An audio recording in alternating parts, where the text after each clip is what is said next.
Welcome back, YouTube. My name is Vyxenova, Cyberspace VTuber, and today we're going to be reacting to Hunt of the Parrington Chapter 1.1, getting a Big D's primer on the supernatural and local folklore. We watched the first Hunt of the Parrington in the previous video, and y'all really seem to enjoy that, so I'm going to kind of keep reacting to the other videos as much as I can. Probably not going to do them every week, but we'll keep it in rotation. And as we'll go through the story. But I'm excited. I really enjoyed the previous one. I really enjoyed it a lot. So I'm excited to see what happens in the next one. And thank you all for joining me on this. I'm really excited. Thank you. Okay, let's go. I'm excited. Let's go.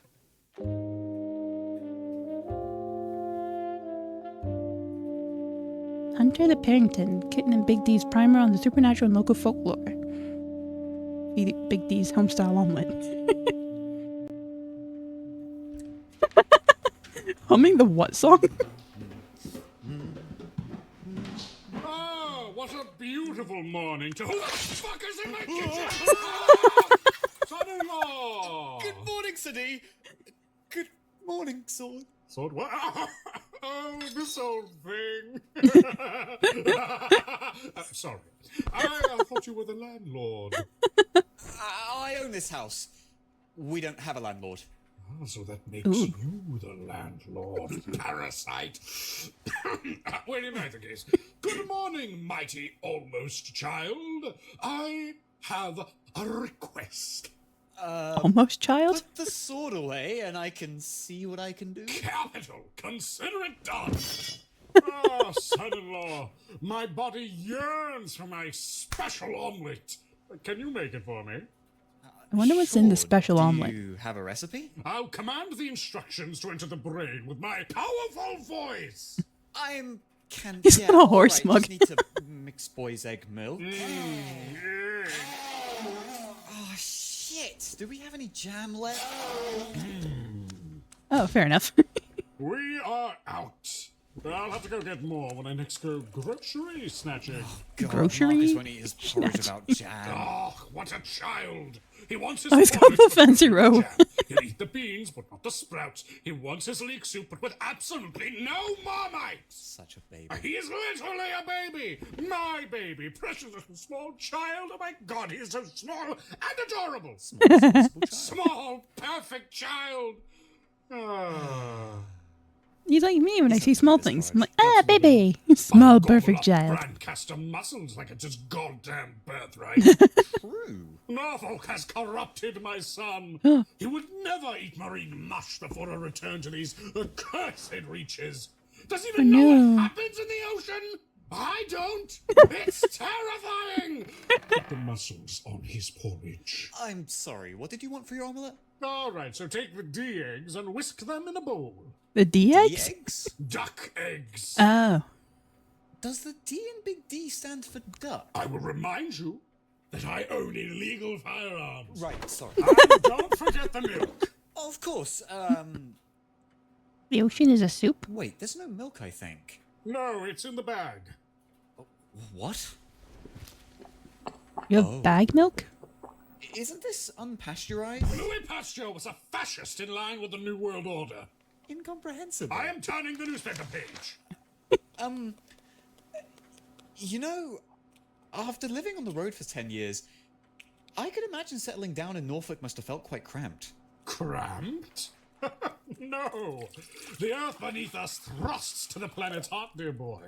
Its air and heaven stretch past our reckoning, windows to a fathomless beyond. Ooh. Not the answer I expected. Beautiful child. Even in the smallest of places, entire worlds may exist. If not in one's surroundings, then behind another's eye. It is only cramped if you lack vision. Wow. What if you're blind? Deep thinking. Sorry, that was a Only brief... as deep as Sorry. the That's not the best thing to ooze water say. at Yarmouth's Pirates Cove Adventure Golf Course. These are the thoughts skimmed from the froth of my incredible mind, son. If there were any justice in this world, they would be foundational philosophies by now.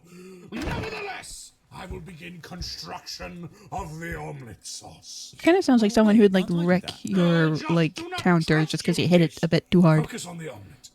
Put in those carbon rods, the ones on the second drawer to the right. Yeah, Carbon I rods? was wondering what we were going to do with those. Also, God, the water in Pirate's Cove. It always looked so artificial. Like someone had an idea of what water looked like and tried to make it from scratch, but stopped at the color blue, only got halfway there. Oh, really? Ever looked into it? The water? Yes. Well, as you said, it's all grotty and blue. Shit, sorry. No, boy. The story behind the water. Not particularly. And What do you I mean this don't the think conversations they'd tell about anyone if they, summarizes me in a nutshell? did have a story. Loose lips sink ships on Pirate's Cove, eh? It could be the work of various different creatures. Oh no. Creatures? Creatures? When you say that, do you actually just mean the club head or the groundskeeper? The club head. Well- The groundkeeper. What well- silent macabre horrors you have in this nation. Okay, so... We shall hunt them down! The Norfolk County Golf Union might find that divisive. Oh, Might be heavily child, frowned upon. There's not a golfer alive I cannot kill. Oh. Oh, pour some sulfur in there just to get that tang going. Good. How's your omelette sauce coming? Oh, it's a simple thing. 1 tablespoon tomato paste, 1 tablespoon honey, water, sauerkraut, ketchup, tonkatsu, a bit of RBMK reactor core graphite to taste. Bit of what? Ketchup. That's a bit off, in it? No! Oh, that reminds me. I heard about your little story. The one about the fiddler and the monk. Did you? I did. Thoroughly charming. Tell me, though, are there any similar stories surrounding Great Yarmouth? Or, hell, anywhere around Old East Anglia, as the natives call it? Of course, it's a whole bloody legendarium. Anything in particular Legendarium? that strikes your fancy? My mind can devour all in this world. Spectres, witches, werewolves, giraffes. I want it all. Well, they got giraffes at Africa Alive Safari. What? Let me have a think. I shall. No, don't tell him about the giraffes. Alright, I've got a good one to start off. For the ghost side of things, one of my favourites is the bizarre tale of the Haysborough torso. Oh, that sounds absolutely inane. Continue. Okay, so over on the east coast, almost at the border between Great Yarmouth and North Norfolk, there's this little village called Haysborough, right? How's that spelled? Haysburgh.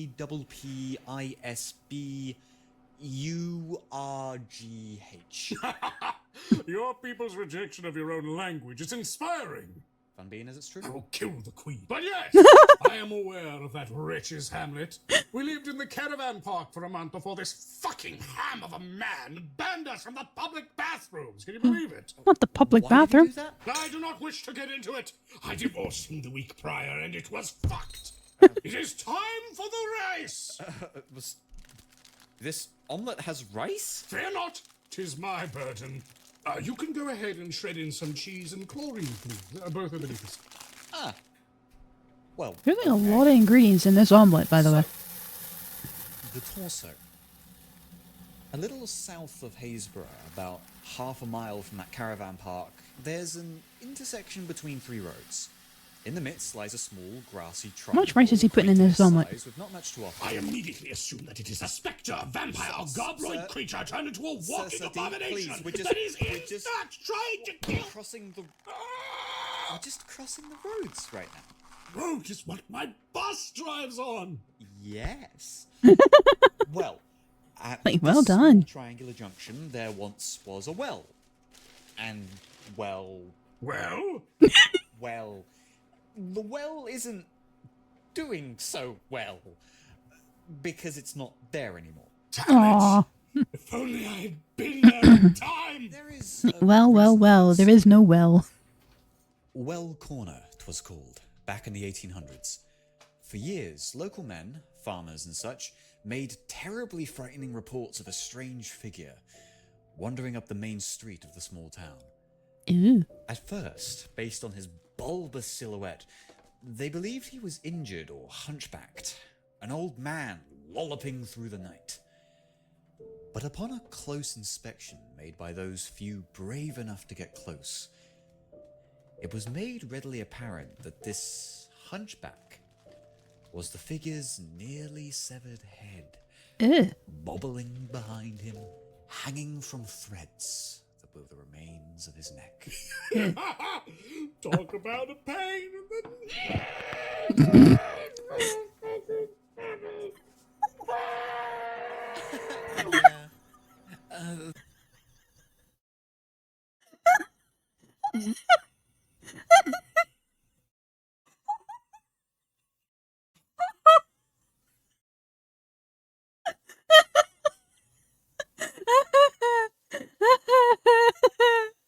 I love, but the way there's just a muffled way he's screaming that just took me out. That was so funny.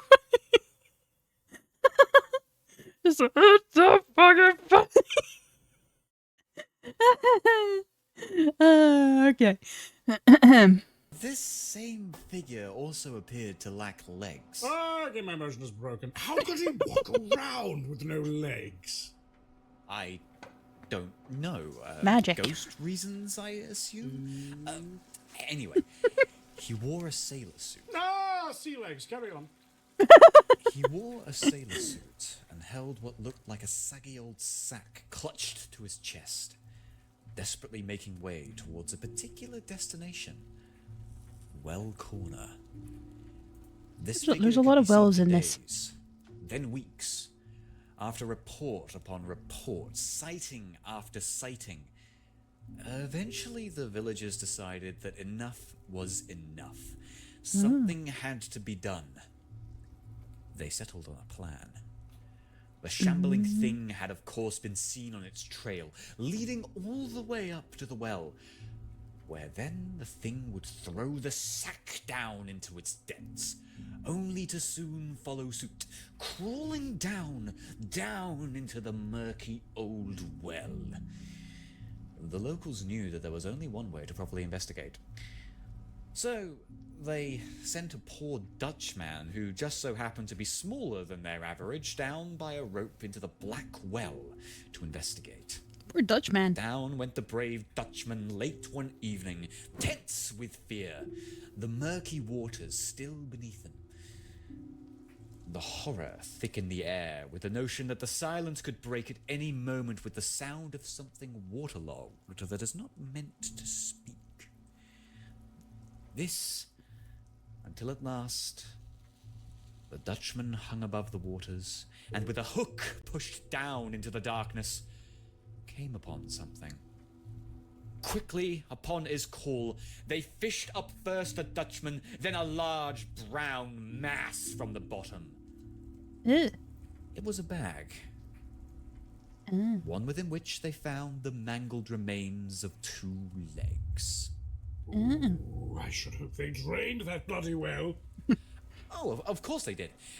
In its place, they even installed a new I pump. love how he said he's like telling this whole story while Strangely, making the an sighting omelet. ceased after that. Really? Just from that? Yeah. But the very pump was actually removed some years after that. And the villagers once again reported awful groaning deep into the night. By all accounts, the ghost had returned until at last the pump was reinstalled. So the ghost has a thing for pumps? That doesn't make much sense. Ghosts in general don't make much sense. Nonsense! They make perfect sense. It's just a sense we don't yet grasp. You think so? My fair boy, enough. all things are ordered and explicable. Even chaos hearkens to the beat of unseen principles. There is no true randomness, merely spontaneous whimsy. Flowers wilt, waters flow, aortic valves implode, vampires suck, but never for no reason. That's a surprising outlook, sir. I always thought you looked at the supernatural world with more, well, wonder, I guess? Boy, I ought to smack you, but I love you, so instead I flip. Oh god, you cracked my glasses. Order and wonder go hand in hand. Whether decoding chaos or indulging in its whimsy, the world around us is a ceaseless den of darkness and delight. Yeah, true. Just as there is joy in understanding a facet of it, there is equal joy in knowing there is more to discover. The quest goes ever on, Sancho, and whether windmill or giant, my lance strikes forward. Of course, Dikioti. Now then, this torso.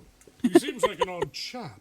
Let's evaluate his authenticity. He has like an interesting outlook to life. Most spirits tend to be tied to objects, ones that linger from their past lives. I believe the common vernacular is fetters. Well, perhaps the well itself was a fetter. Perhaps. You see, to destroy a fetter often destabilizes a ghost, turns them hostile. Like Marcus and his silly game station. He was really torn up after you crushed it with a hammer. It defied my will and was summarily punished. Next time, Marcus should share a fairer interest with me. Look, Mario Party is unfair for everyone. It should be the least unfair for me. It can be if you play Peach. Everyone cheated but Big D. Next time, Big D cheat. Casual. Yeah, something more casual, like diplomacy or the game of Ur. In either case, it's why so many ghosts act cagey. Like, screw Mario retreat Party, to we're their playing homes. diplomacy. You're essentially defiling their remaining memories of mortal life.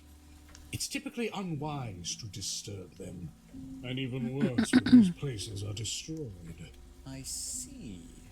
And since the well is gone now... Yes, you'd expect sightings to soar.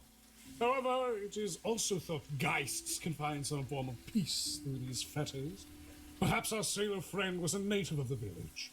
He may have yearned for clean water in his dying moments at sea, or as a youth in Happisburg, or some such. Happisburg, Hatesburg, whatever your evil devil village is called. It was like Worcestershire. Was it Pure Worcestershire? conjecture, but mayhaps in bringing it to his village, he made peace with his death before he went to hell.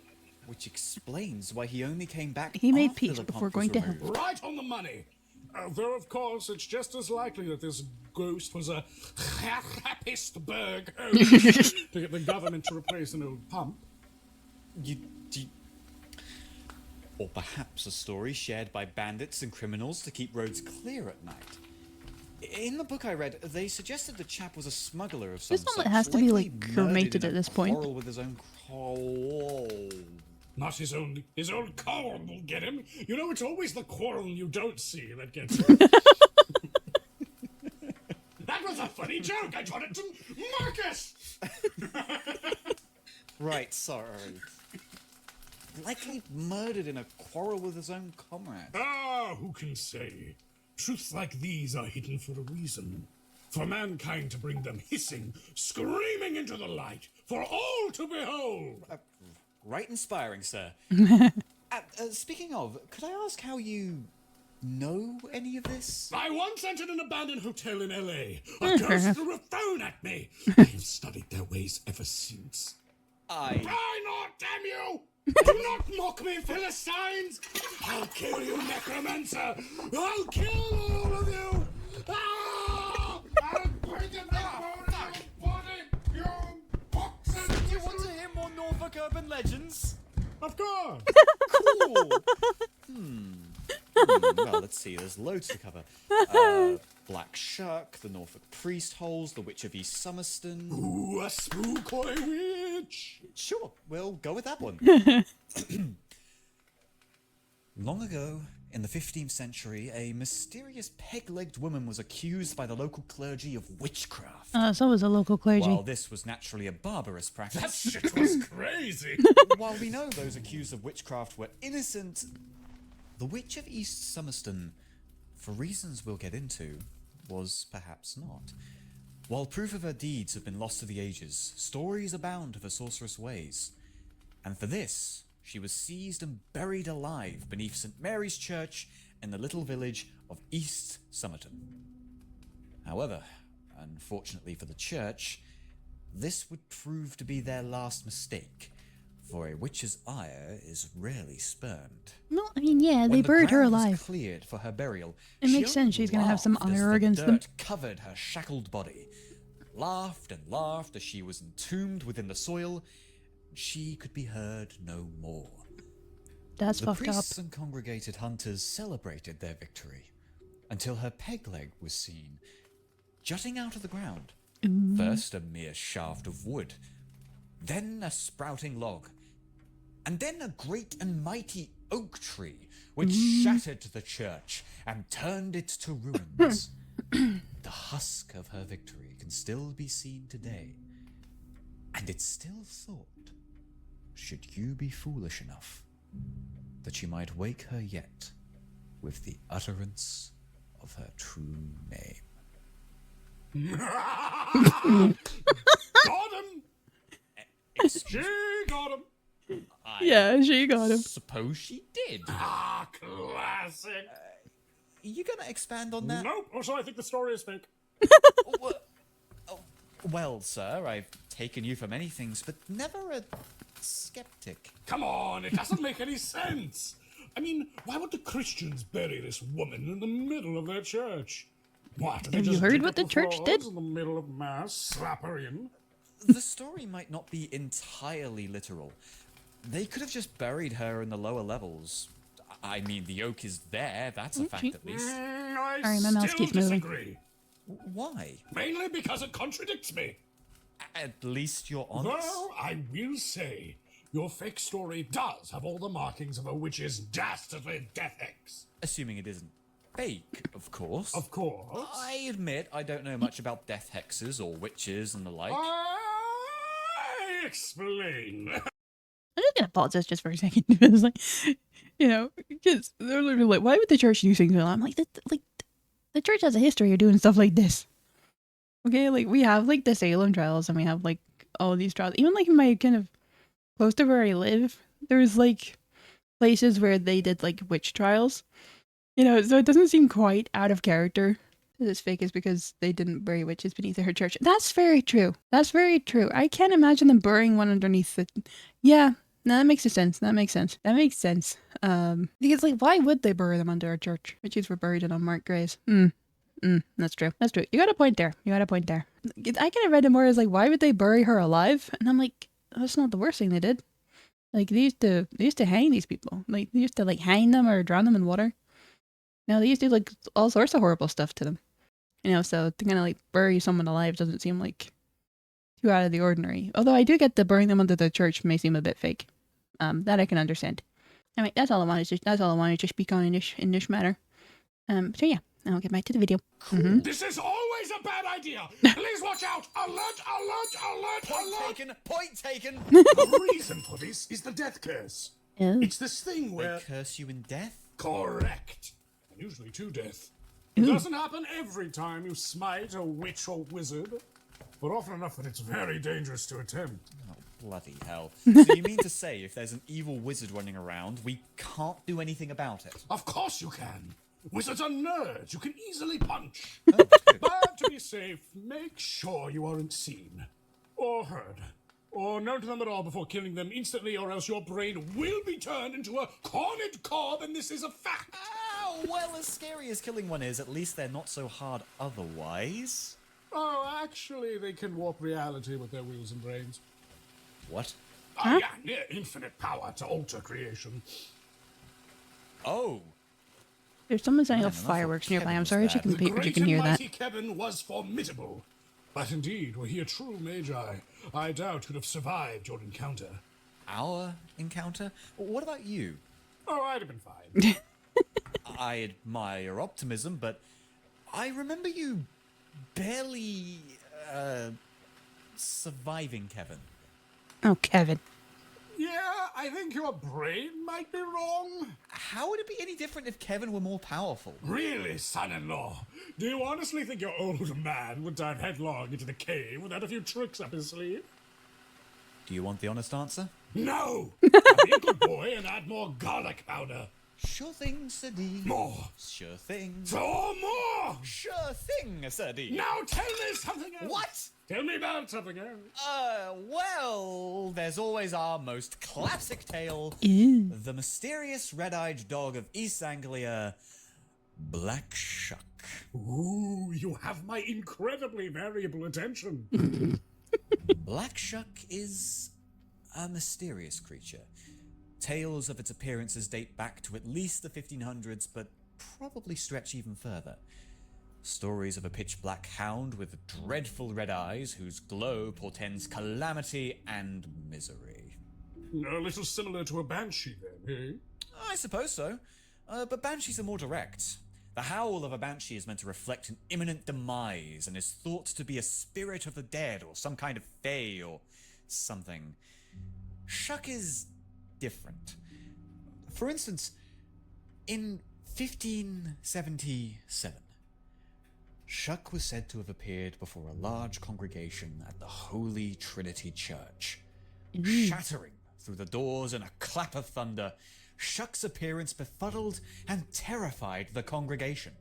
Pitilessly, Shuck strode to the nave, ripping a man and child to shreds where they stood. The crowd stood agape before the steeple of the church collapsed down upon them all.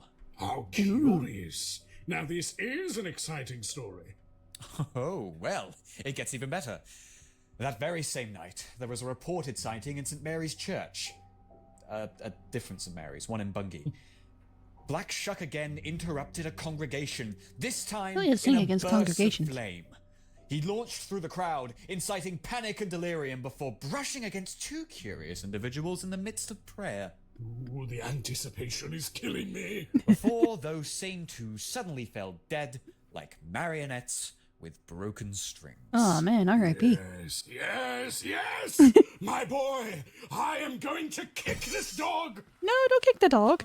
Oh, son-in-law, surely you see, this little hellhound is causing a commotion, a ruckus, killing people, eating souls, probably barking, which means it's a victimless crime to experiment on him!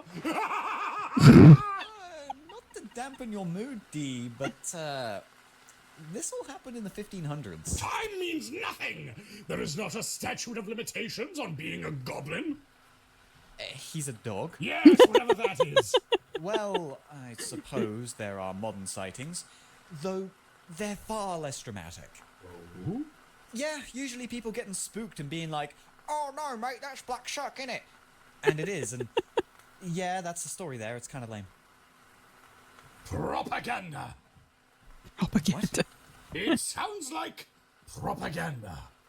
Perhaps there is a network of these dogs. What? A network of dogs running a joint venture to keep the common man quiet about dog crime and dog poker. Oh, What? dog And the poker. only dogs I know to do crime are the werewolves. What? Oh.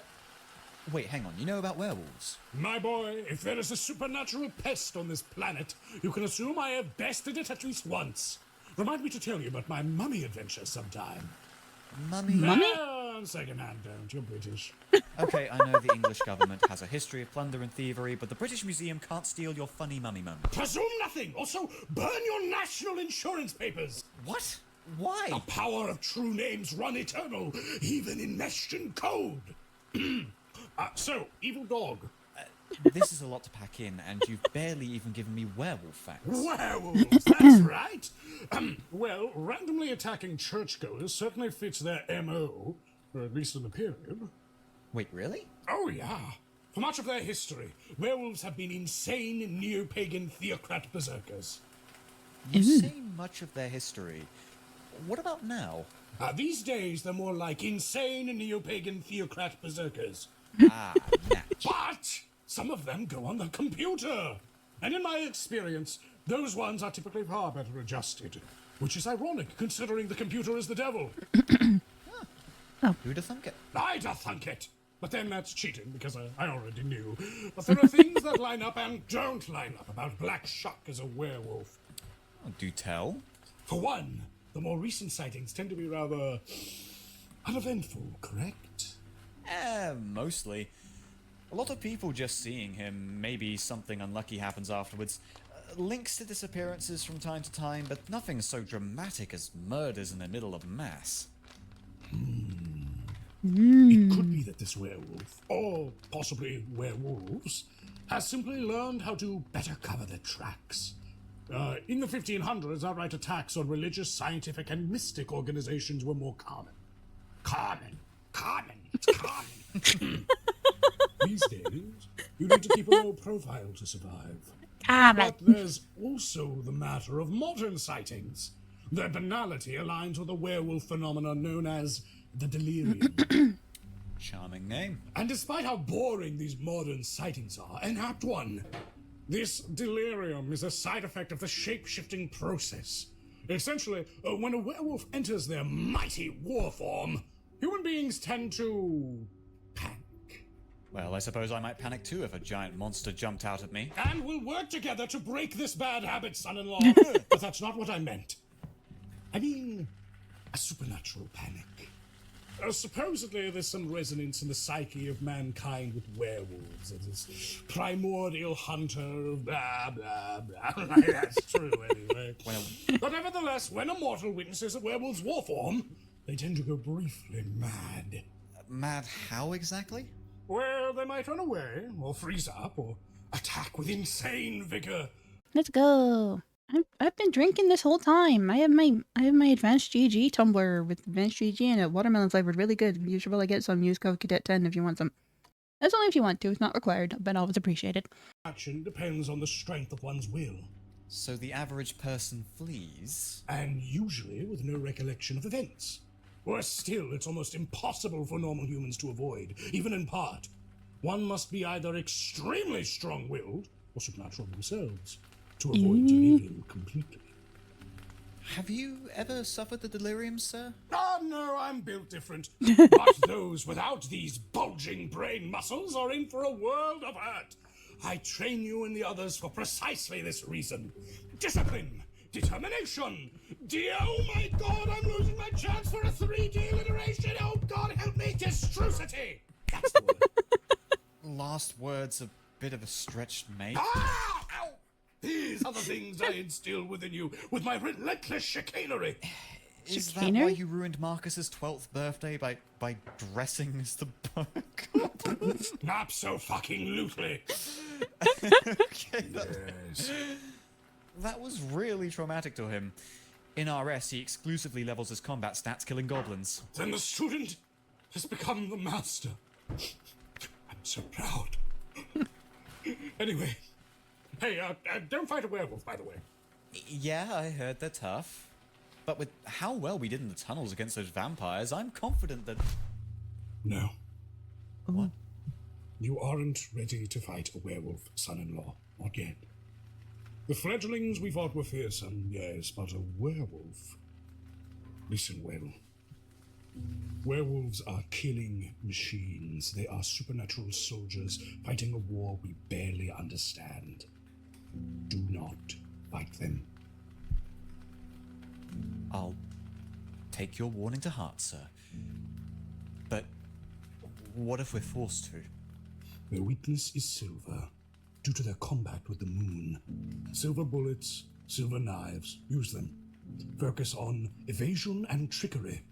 When they're at their most dangerous, they're at their most feral. Blind them, distract them. Trust your wits, not your fists. Right. I understand. Good. Because it's omelette time! Shit, I forgot the omelette! It's burning! Fear not! It's just the way I like it. Here we go, and now the sauce. Is it supposed to smell more like egg than eggs do? Yep. Why are you putting it in the blender? Oh, to blend it. Yes, Big D's home-style omelette, a.k.a. sulfuric acid. You're not Oh. eating that, right? Silly boy, I would probably die or throw up. No, this is for our illustrious guest, the great and mighty Kevin. Oh god. Ah, I understand. Wait, there are way easier ways to make acid. I understand nothing. It's the principle of the thing. Besides, Kevin is a vampire. They can't eat food. By mixing the acid with food, it makes it even more unpleasant. Is that gonna kill him? I mean, well, I don't, I don't know. But, ideally, remember this. This is just for torture purposes. Somehow that's even worse. Relax. It's actually very funny and moral. And besides, it's Funny the and threat of moral? torture that's the most important. That old Tremere will crack like an egg before I have to use this stuff. Mark my words. Tremere? Yes, that is the name of one of the vampire clans. Everyone hates them and wants them to die. I just realized that background thing says snail flakes. What's Well, the civil structure like? Are they bloodlines, families, impersonal syndicates? Do they confer abilities? What are their secrets? Are there any Norfolk clans? What are the other ones? What's an antediluvian within this context? Why does Piotr hate you? son-in-law, I have two cruel truths to impart upon you. Okay. The first is, you will need to buy a new blender.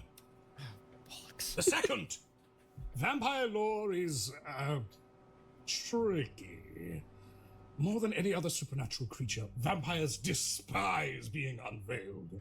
They relentlessly hunt any breach of their vaunted secrecy with organized and military precision. As such, though I know much, I speak little of it, and sadly, share even less. Oh, of course, but surely you can trust your own family. Trust has little to do with it. Say I share all that I know. Indeed, to truly destroy this foe, we must understand it. But if I do so carelessly, notice how the conversation started. I carelessly said the word Tremere. Yes? If we were in public, in a restaurant, or on the street when I had said that, we would very well have to move. That's a tad extreme. And it is necessary. The masquerade, they call it. To wear the mask of a human. To blend in with us. To convince us their existence is but a fairy tale. Any breach in this masquerade is a threat to their I didn't think I was reading that right, but there's a bit missing. Even though they are individually more powerful, they fear mankind more than anything else. They are few, and we are many. Should wider society discover their existence, man might well eradicate them. For while an especially mighty vampire could slay 100 mortals, there is a limit to their strength. Few break easily, but all break. And that is not to speak of their most hated enemy, the sun. Its ancient rays scorch even the eldest of their kind to chalked bone. Vampires cannot be rid of their great adversaries, for the sun is beyond their reckoning and humanity vital to their survival. Thus, most work to preserve their masquerade, hiding in the dark, carefully balanced upon webs of intrigue and murder. To further I mean, that makes sense, I suppose. Vampires have many agents. Doesn't seem like a very good life, being a vampire. They call them mortals grown addicted to vampiric blood. These half men gain a whisper of their master's power in exchange for fanatical servitude. Unlike their masters, though, ghouls need not slumber by day. Their eyes are everywhere, and they watch vigilantly for the slightest breach of undead omerta. This is why we hunters are responsible for the vampire threat. We learn as much of the vampire as we can and spread it safely to ensure these parasites become the forgotten myths they pretend to be. Even this is a treacherous task, for we cannot know which parts of our collected vampiric lore are mistaken assumption, the earnest truth, or malignant propaganda. I see. So rest assured, I will teach you what I know, but slowly. They might not blood hunt you for knowing a word or two, but they certainly will if you know their meaning. And what is a blood hunt? They'll kill you for knowing what that is too. Which is dumb, because it's kind of just what it sounds like. Every vampire in the region hunting you for your blood. Hard to figure out. Breach not our veil of secrecy. Still, it'd be nice to know what we're dealing with. For instance, Piotr flashed in and out of visibility on the security cameras, and I swear that 8-Boy gets uglier every time I see him. 8-Boy was the Marcus of the group, right? Absolutely. Fuck him. Oh, yeah, fuck him. But yes, your questions are valid. Let me say this then. Piotr, that sludge lad?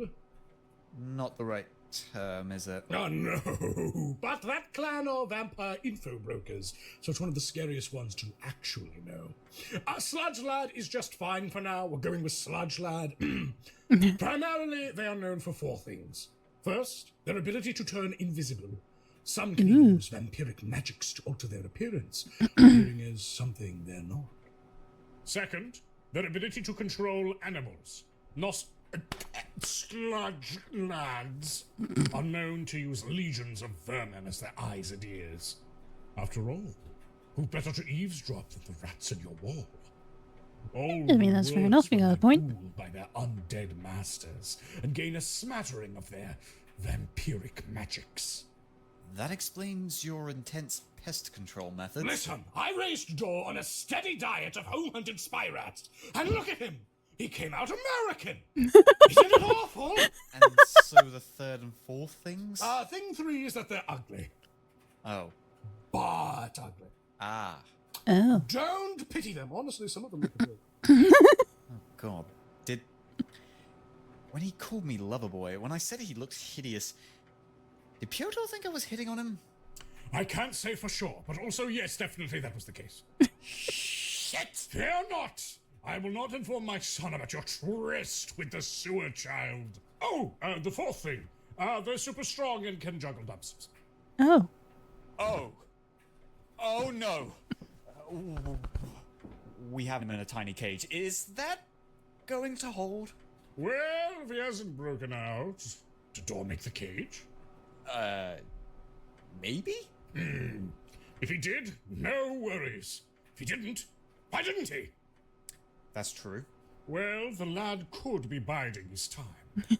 Or he figures he can't break through the big vault that is our cellar, so he's waiting for his chance to escape. Or he could just not be very strong. Oh. I see. Or, well, I mean, Marcus insists his kick was pretty alright. Oh, vampires are capable of some superhuman physical feats. But he probably couldn't throw a car or whatever, drained as he is. Good thing we stabbed them bloody, then. It seems like a pretty big weakness if their strength is beholden to their amount of blood. Yes, being a vampire is a fine deal. Until you notice the many caveats. For instance, their strength is suck being a weakened with vampire. every generation. With each Also, new thank you so passage much, of the Dyers. Thank you. supernatural disease that is vampirism, the power within the blood of each new child lessens. Additionally, the vampire's unique magics are like any other mundane skill. Some come intuitively, others start at different levels of expertise, but all must have time and effort put into them. It could be that Pyotr has simply not mastered the vampiric art of potence, or has only honed it to a slight edge. It'd account for his performance back in the tunnels, I suppose. He seemed like he'd be tougher than he was. His kind are sometimes brawlers, but Pyotr himself, he seems like an opportunist to the core. A straight-up fight seems out of his element. The real danger comes from which of his other skills he's applied himself to. So, invisibility or animal control? Him being able to disappear even on camera tells me his specialty might actually be invisibility. Not everyone is capable of that little hat trick. Or ugly. Yeah, he's really honed that into an art. I've seen ugly. Fair enough. In Happysboro. Shit. When are they going to knock that place off the map? Now then! This has been a delightful conversation about essentially everything in the world. I must now go pour terrible slime down Kevin's gaping maw. But before that, be very cautious during tonight's interrogation. I'm sure everything will go well. Just remember, even a feeble opportunist like Pyotr can be the death of you. Duly noted. Underestimating any supernatural quarry is a very bad idea. Exactly. My performance in the caves is evidence of that. I am the most experienced and skilled hunter of this family. Yet, when I let my guard down, an inferior foe holds me at knife point. This is something you must truly understand. Hunting isn't as simple as a video game or an action movie, huh? I am not a video gamer, so this absurd language doesn't touch me. Commando, however, is an excellent piece of cinema, so I'll say yes. You get it. Say, what was up with those tunnels anyway? I will tell you when you're older, by a few days at least. Because I'm tired of these questions! Aw. But I guess I should probably get a move on myself. Breakfast cancelled. I've got to buy a new blender, it seems. It does indeed seem that way, child. Want me to drive you? I'm fine. I'll take the runabout. Less gas spent, you know? Ah, yes, money and all that. Well, That good egg has to fortune be on the cold. road. He's been holding that, Very well. like, not on a Yeah, stove well, for, I like, the shall. entire video. and son, know that I am very proud of you Aww. and your blender. Thank you. Ta-ta! Adios! Bye! Mexico today! damnable ignorance, bloody bones, mechanical monsters, damnation.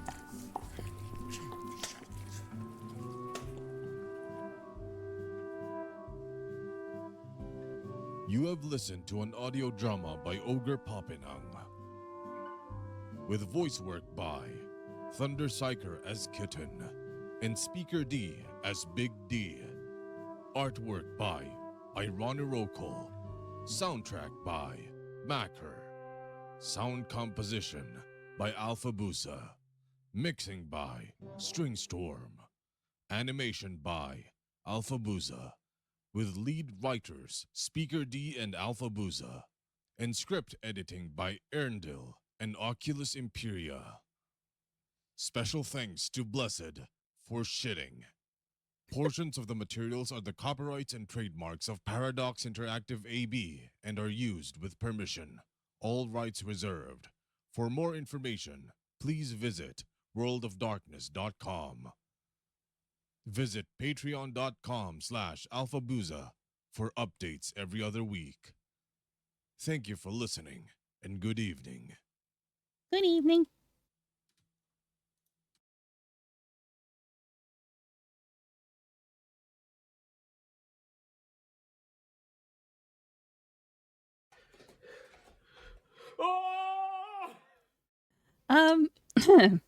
So that was really funny, actually.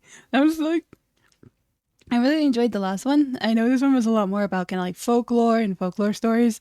But I had a really good time. I enjoyed this one a lot. I hope you all did too. It was really interesting to like kind of hear of all the different kind of folklore stories, but also just the kind of commentary of it was really funny, especially with like Big D and Kid. But yeah, no, I really enjoyed this. I'm excited to kind of continue on with this series. It's been like really interesting so far. But yeah, so that's going to be all for me today. I really hope you enjoyed the video. If you did, please consider liking and commenting. And if you would like to see more videos when they come out, please consider subscribing. Thanks so much for hanging out with me today, YouTube. And I'll catch you on the next one. Goodbye.